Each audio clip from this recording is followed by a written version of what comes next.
Hi hello friends, నేను మీ Liam అనేది. నేను ఇప్పుడు స్టీఫెన్ హాకీ గురించి మాట్లాడబోతున్నాను. తను స్టీఫెన్ హాకీ ఫారెన్ లో జన్మించాడు. తర్వాత ఏమైందంటే ఒకసారి హాలిడేస్ కి ఇంటికి వచ్చినప్పుడు షూ వేసుకునే దానికి కూడా ఇబ్బంది పడతా ఉన్నాడు. వాళ్ళ అమ్మ నాన్న గమనించి ఫుడ్ తినేదానికి కూడా ఇబ్బంది పడతా ఉన్నాడు.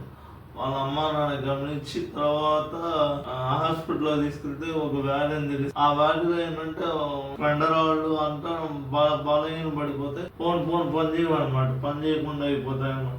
అలా ఉండి కూడా వచ్చిన తర్వాత అంత గొప్ప వ్యక్తి అసలు వీల్ చైర్ లోనే ఇన్స్టిట్యూట్ కి వెళ్ళి క్లాసెస్ చెప్పేవాడు అంట. అప్పట్లో ఇద్దరు సైంటిస్టులు తన కోసం కంప్యూటర్ కనిపెట్టారంట.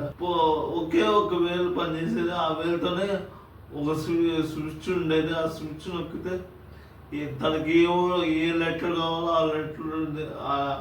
ఆ లెటర్స్ అన్ని ఆ స్విచ్ తో ఆపరేట్ చేస్తే అవన్నీ కలిపి ఒక వర్డ్గా రెడీ అయ్యి మనకి వాయిస్ గా మారి మనకి బయటకి వినిపిస్తుంది అనమాట. అది పోను ఆ వేలు కూడా పనిచేయలేదు అనమాట. తర్వాత తన కుడి చంపతో అంతా చేసేవాడు. అట్లానే వెళ్ళి బ్లాక్ వాల్స్ మీద రీసెర్చ్ చేసేవాడు. తనకి ఆ ప్రాబ్లం కన్నా ముందే మ్యారేజ్ కూడా అయింది, 3 పిల్లలు ఉన్నారు. తర్వాత ఏమైందంటే డైవర్స్ కూడా అయింది 2006లో. డైవర్స్ కూడా అయితే మళ్ళీ ఒక నర్సు పిల్ల చేసుకుంది. అట్లా ఉండేవాడు. అది ఫ్రెండ్స్, ఇది ఫస్ట్ పార్ట్ కి అయితే. దీని సెకండ్ పార్ట్ కూడా ఉంది. మళ్ళీ కలుస్తాం friends. Okay bye friends. Like చేయండి, షేర్ చేయండి, సబ్స్క్రైబ్ చేయండి.